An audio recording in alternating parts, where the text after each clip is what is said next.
오늘은 베드로전서 4장 1절에서 5절까지 말씀을 가지고 십자가의 고통을 아는 자라는 제목으로 같이 함께 말씀을 나누겠습니다. 여러분, 우리가 예수님을 바라보고 또 예수님을 의지하면 그것이 우리에게 힘이 되고 또 능력이 됩니다. 그런데 우리가 그렇게 예수님을 바라보고 또 예수님을 의지하는 것이 우리에게 힘이 되고 능력이 되는 이유는 예수님께서 이 땅에 오셔서 행하신 일들이 얼마나 귀하고 또 소중한지 그 의미와 가치를 우리가 잘 알기 때문에 그렇습니다. 어제도 말씀을 같이 함께 나눴지만 하늘 권세를 가지고 또 세상을 다스리시던 그런 예수님께서 영광을 다 버리시고 이 땅에 오셔서 죄인된 인간들을 구원하시기 위해서 십자가를 지셨던 모습은 정말 우리가 상상할 수 없는 그런 일어날 수 없는 일인데 그런 일을 예수님께서 실제로 행하셨습니다. 그런 이제 모습들을 생각하면 이제 우리가 주님이 우리에게 허락해 주신 구원의 은혜가 얼마나 귀하고 값진 것인가 그것을 더 깊이 깨닫게 되는 거죠. 그래서 마치 금보다 진주보다 정말 생명보다 귀한 것임을 깨닫고 믿음의 삶을 우리가 더 살아가게 됩니다. 그런데 오늘 본문 말씀을 보니까요, 베드로가 예수님이 행하신 일에 대해서 우리가 더 깊이 이해하고 또 그것을 붙잡고 살아가기 위해서는 십자가의 고난이 얼마나 큰가를 우리가 직접 경험해야 한다는 거예요. 여러분 1절에서 3절까지 말씀을 한번 보겠습니다. 그리스도께서 이미 육체의 고난을 받으셨으니 너희도 같은 마음으로 갑옷을 삼으라. 이는 육체의 고난을 받은 자는 죄를 그쳤음이니 그 후로는 다시 사람의 정욕을 따르지 않고 하나님의 뜻을 따라 육체의 남은 때를 살게 하려 함이라. 너희가 음란과 정욕과 술취함과 방탕과 향락과 무법한 우상 숭배를 하여 이 땅의 뜻을 이방인의 뜻을 따라 행하는 것은 지나간 때로 족하도다. 아멘. 베드로는 예수님께서 십자가의 고난을 당하셨을 때 그때 품으셨던 그런 마음, 심정, 또 그때 당하셨던 고통, 그것이 얼마나 큰지, 어떤 마음이셨는지 우리가 같은 마음을 가지고 갑옷을 삼으라고 이야기를 합니다. 이는 육체의 고난을 받은 자는 죄를 그쳤음이니 이런 말씀을 하는데요. 우리가 그렇게 예수님의 고난을 받은 자, 예수님께서 행하신 그 고난의 마음을, 고난의 모습을 같이 동일하게 품고 삶을 살아갈 때 죄된 삶을 이제 그치는 그런 삶을 살게 된다는 거예요. 그리스도께서 이미 육체의 고난을 받으셨는데 너희도 같은 마음으로 갑옷을 삼으라. 이 말씀은 예수님께서 십자가 고난을 당하셨던 모습, 그 모습을 우리가 그대로 똑같이 경험해야지만 그 은혜가 얼마나 큰지, 그 은혜가 얼마나 귀한 것인지 우리가 더 깊이 생각을 하고, 그래서 우리 삶을 더 절제하고 또 믿음의 삶을 살아가는데 힘쓸 수 있다라는 거죠. 그런데 우리가 십자가의 고난을 직접 경험할 수 있는 방법은 사실 없어요. 그죠? 십자가에 달리지 않는 이상에는 예수님께서 십자가에 달리셨을 때 그 아픔이나 고통에 대해서 우리가 직접 체감할 수 있는 방법이 없잖아요. 그런데 베드로는 우리가 같은 그 마음을 가지고 갑옷을 삼으라고 이야기를 합니다. 그러면 어떻게 하면 우리가 예수님께서 십자가에 달리셨던 그 마음이나 그 당하셨던 고통의 아픔을 우리가 같이 함께 공감하고 또 그것을 우리 마음에 동일하게 새겨서 그 마음을 가지고 믿음의 삶을 살아갈 수 있을까요? 예, 그런 고통과 아픔을 우리가 체험할 수 있는 방법이 한 가지가 있습니다. 간접적인 체험이 될 수 있을 것 같은데요. 직접적으로 우리 십자가에 달리는 건 아니지만, 그러나 간접적으로 예수님께서 당하셨던 고통이나 또 고난의 아픔들을 우리가 체감할 수 있는 방법이 있는데요. 그것은 예수님께서 걸어가셨던 길을 우리도 걸어가는 거예요. 예수님께서 사셨던 모습처럼 우리도 살아가는 거예요. 예수님께서 이 땅에 오셔서 행하셨던 어떤 삶의 모습들을 우리가 본받아서 우리도 똑같이 그렇게 삶을 살아가는 거죠. 주님이 걸어가셨던 길이 나도 걸어가고, 주님이 행하셨던 일이면 나도 행하고, 주님의 뜻이면 나도 그 뜻을 따라서 살고, 이렇게 주님을 닮아서 삶을 살아가는 그런 모습으로 우리가 살아가는 겁니다. 그러면 우리가 그렇게 삶을 살아가다 보면 때로는 고난이 찾아올 때가 있겠죠. 어려움이 있을 때도 있고, 그때 우리가 이런 마음을 품게 된다는 거예요. 예수님도 이렇게 억울한 일을 당하셨었지. 예수님도 이렇게 이런 아픔을 겪으셨었지. 아니야. 예수님은 이거보다 더 큰 고통과 아픔을 겪으셨었잖아. 이런 고백을 하면서 우리가 살게 된다는 거예요. 그런데 그 모습이 결국에는요, 십자가의 고난을 우리가 체감하는 모습이 된다는 거죠. 우리가 믿음의 삶을 걸어갈 때 그 믿음의 삶을 통해서 겪는 그런 고난이나 아픔이나 어려움들, 또 예수님께서 이 땅에 오셔서 자신을 내어주시고 자신을 희생하셨던 그 모습을 본받아서 나도 그렇게 희생을 하고, 나도 그렇게 절제하고, 나도 그렇게 삶을 살아갈 때 그것이 우리의 삶에 십자가의 고통을 체감하는 방법이 된다는 거예요. 그래서 갈라디아서 6장 17절에 보면 바울도요 그런 고백을 합니다. 내 몸에 그리스도의 흔적이 있다, 이런 고백을 해요. 그 자신의 마음, 자신의 몸에, 바울의 몸에 예수 그리스도의 흔적이 있다라는 건요, 그가 십자가에 달리신 예수님과 같은 그런 고통과 아픔을 자기도 같이 함께 경험했다라는 고백이거든요. 근데 그가 십자가에 달렸었나요? 우리를 대신해서 생명을 내어주는 그런 고통의 순간을 맞이했습니까? 물론 이제 바울도 그렇게 순교하는 그런 이제 마지막 인생을 이제 마감하는 모습으로 삶을 마감했지만, 그러나 예수님과 같은 모습의 어떤 고난의 삶을 살지는 않았어요. 그런데 바울의 삶을 보면 예수님의 흔적이 어떻게 해서 그 몸에 새겨졌는가에 대해서 우리가 이해할 수 있습니다. 그죠? 바울이 예수님을 전하기 위해서 수많은 어떤 선교 여행을 다니면서 때로는 사람들에게 매를 맞아서 막 죽을 위기에도 처하고, 감옥에도 갇히고, 굶주리고, 자지도 못하고, 또 막 배가 파선이 돼서 정말 바다에서 빠져서 죽을 만큼 그런 위험한 순간도 수없이 당하고, 이런 고난의 순간들이 바울의 삶에 정말 많이 있었습니다. 근데 그 모든 것들이 결국에는 이제 바울이 생각할 때 이게 십자가의 고난을 내가 내 몸에 새기는 그런 이제 모습이 되었던 거죠. 오늘 본문에서 베드로도 똑같은 이야기를 하는 거예요. 우리가 예수님처럼 그렇게 믿음의 삶을 살아가고, 예수님처럼 그렇게 십자가의 길을 걸어가고, 예수님께서 행하셨던 삶의 모습으로 살아갈 때 결국에는 그것이 우리 삶의 십자가의 고통을 체감하는 어떤 모습이 된다라는 거죠. 여러분, 우리가 예수님을 믿고 예수님을 의지해서 살아가는 사람으로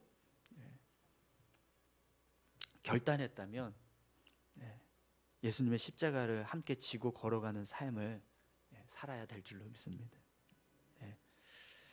그런 삶을 살아가는 것 자체를 멀리하고, 또 그렇게 사는 것에 대해서 불편하게 생각하고, 그것을 마치 정말 큰 희생인 것처럼 그렇게 우리가 생각하면서 삶을 살아간다면 우리는 예수님의 십자가에 대해서 전혀 공감하지 못하는 것과 같습니다.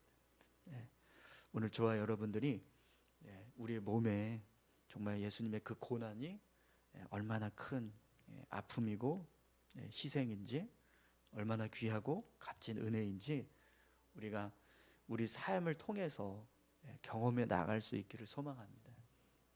우리가 믿음의 삶을 걸어갈 때 그 모습이 우리 안에, 우리 몸에 예수님의 흔적을 하나씩 하나씩 새기는 모습이 되는 거죠. 그런 믿음의 삶을 우리가 살아갈 수 있기를 소망합니다. 그렇게 살아갈 때 결국에는요, 우리가 예수님이 얼마나 우리에게 귀한 은혜를 허락해 주셨는지를 알아서 우리가 더 믿음의 삶을 살 수 있게 된다고 그렇게 말씀합니다. 그래서 3절에 보시면 육체의 정욕대로 음란과 정욕과 술 취함과 방탕과 향락과 무법한 우상 숭배를 행하고 또 이방인의 뜻을 따르는 삶을 사는 것이 아니라 더 절제하고 더 거룩함을 추구해가고 또 하나님 보시기에 기뻐하시는 어떤 선한 일들을 이루어가고 그렇게 계속해서 우리의 삶을 정말 십자가의 은혜 가운데서 세워가는 그런 믿음의 삶을 살아가라고 오늘 베드로가 권면하고 있습니다. 사랑하는 성도 여러분, 오늘 저와 여러분들의 삶이요, 육체의 정욕이 아니라 하나님의 뜻을 따라 살아가는 자 되시기를 축원합니다. 그러기 위해서는 예수님의 그 고난이 얼마나 큰지를 우리가 경험하는 그런 마음을 가지고 그 길을 걸어가려고 하는 믿음의 모습들이 우리에게 필요합니다. 어떤 고난이 와도 어떤 어려움이 있어도 또 얼마나 큰 위험이 우리에게 온다 할지라도 그 길을 담대하게 걸어갈 수 있는 우리 모두가 되기를 소망합니다. 또 오늘 본문 말씀을 보면 우리가 십자가의 은혜를 담고 믿음의 삶을 살아가야 하는 이유를 한 가지 더 말씀하는데요. 우리 4절 5절 말씀 함께 보겠습니다. 이러므로 너희가 그들과 함께 그런 극한 방탕에 다름질하지 아니하는 것을 그들이 이상히 여겨 비방하나 그들이 산 자와 죽은 자를 심판하기로 예비하신 이에게 사실대로 고하리라. 아멘. 이 베드로 전서 말씀을 읽고 있는 이제 성도들, 그들이 삶을 살아갈 때 그 당시의 사회의 모습 속의 모습은 이런 이제 3절에서 말씀하는 것과 같은 그런 이제 모습들이 이제 세상 사람들에게서 끊임없이 이렇게 보여졌던 거죠. 그래서 그렇게 살아가는 사람들과 같이 함께 사는 그리스도인들입니다. 이 그리스도인들의 삶은 그런 세상 사람들이 추구하는 어떤 음탕이나 또 방탕한 삶이나 막 술 취하는 삶이나 우상 숭배하고 또 이방인의 뜻을 쫓아 살아가는 그런 모습으로 살지 않고 거룩한 모습으로 삶을 살아가는 거죠. 그런데 그렇게 되면 어떤 일이 벌어지냐면 너희는 왜 우리랑 똑같이 안 사냐, 이렇게 사람들이 우리를 비방하는 거예요. 그리스도인들을 비방하는 모습들이 생긴다는 거예요. 그래서 실제로 당신 초대교회 성도들은 똑같이 술 마시지 않는다고 해서, 그죠? 음탕하게 살지 않는다고 해서 거룩하게 살려고 하는 그런 모습 때문에, 그것 때문에 비난당하고 고난받고 그런 일들이 많이 있었습니다. 그 모습을 지켜가는데 그렇게 해야 되는 이유가 뭐냐면 그들이 산 자와 죽은 자를 심판하기로 예비하신 이에게 사실대로 고하리라, 이런 말씀을 합니다. 그러니까 언젠가는 우리가 하나님 앞에 서면 우리가 살아왔던 삶의 모습이 결국에는 옳다라는 걸 우리가 증명하게 된다라는 거예요. 군대 가면 남자들 이렇게 처음에 우리 청년들, 이렇게 믿는 청년들이 군대 가면 제일 많이 당하는 시험이 야, 담배 한 대 필래 하면서 이제 선배 이제 고참이 데리고 나가서 이제 쉬는 시간에 담배 이렇게 주거든요. 그러면 저 담배 안 핍니다. 그러면 너는 가서 일해. 쉬지 말고 너는 가서 일해. 우리 담배 피려고 쉬는 거니까 너는 그냥 일해. 너 담배 안 피니까 넌 일해. 이래서 일 시키고 막 그런 일들이 있거든요. 군대 갔을 때 이제 그런 고난들이 있습니다. 담배 안 피는 것 때문에 또 술 안 마신다고 고참이 술 따라줬는데 그거 안 마신다고 막 이제 화내고 또 핍박하는 그런 일들이 이제 군대에서 가끔씩 있습니다. 지금은 뭐 어떻게 되는지 모르겠지만 예전에 그랬었거든요. 그래서 막 욕 먹고 막 괜히 술자리 기분 나쁘게 만든다고 막 그래서 막 핍박당하고 했던 그런 일들이 있었는데 실제로 그리스도인들의 삶이요 그렇게 의로운 삶을 살아가려고 애를 쓰면 쓸수록 불의한 어떤 세상의 모습 속에서는 이런 다툼이 일어나고 비방을 받고 어려움을 당하는 일들이 있다는 거죠. 그런데 그것이 결국에는 하나님 앞에 딱 섰을 때 하나님께서 칭찬하시는 자의 편에 서서 우리가 하나님께 변론을 하게 될 거라는 거예요. 우리가 살아왔던 삶의 모습들을 하나님 앞에 하나씩 고백을 하면서 하나님 제가 이렇게 살았습니다. 그렇게 고백을 하면 하나님이 그래 너가 잘했다 이렇게 말씀하시는 말씀을 우리가 듣게 될 거라는 거예요.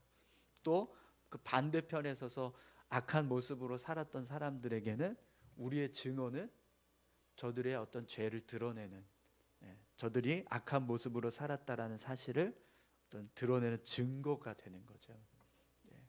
그런 모습이 되기 위해서 우리가 믿음의 삶을 온전히 살아가기 위해서 힘써야 한다는 겁니다. 여러분 그리스도인들의 삶이 하나님 앞에 갔을 때 하나님 앞에서 우리의 믿음의 모습을 고백할 때 그 모습이 하나님이 칭찬하시는 자의 모습에 서서 우리가 이렇게 살았습니다라고 고백을 해야 하나님이 그래 너가 그리스도인이다 이렇게 말씀을 하실 수 있잖아요. 근데 우리가 그리스도인이라고 하는데 하나님 앞에 서서 하나님이 징계하시고 심판하시는 자에 서서 죄송합니다 하면서 우리가 이렇게 서면 얼마나 부끄럽겠습니까? 그죠? 그래서 베드로가 그런 산자와 죽은 자를 심판하시기로 예비하신 이에게 사실대로 고하리라. 우리가 하나님 앞에 가서 우리의 삶을 그대로 다 고백하게 될 텐데 그 모습이 칭찬받고 하나님께서 구원해 주시는 자의 모습으로 서야 한다는 거죠. 그렇게 서기를 소망합니다. 그러기 위해서 오늘 저와 여러분들이 세상이 아무리 우리를 비방하고 우리를 멸시하고 우리를 천대하는 일을 한다 할지라도 주님의 길을 걸어가는 모습, 십자가의 길을 걸어가는 모습, 그 모습을 우리가 이루어 가기를 소망합니다. 우리 같이 함께 기도하실까요? 이 베드로 전서의 말씀이 계속해서 우리의 삶에 대한 이야기를 합니다. 우리가 어떻게 살아가야 하는지, 믿음의 삶을 살아가는 것이 무엇인지 우리에게 계속해서 말씀해 주고 있습니다. 우리는 육신의 어떤 정욕대로 삶을 살아가기 위해서 부름받은 자가 아니라 하나님의 뜻을 따라서 살기로 부름받은 자입니다.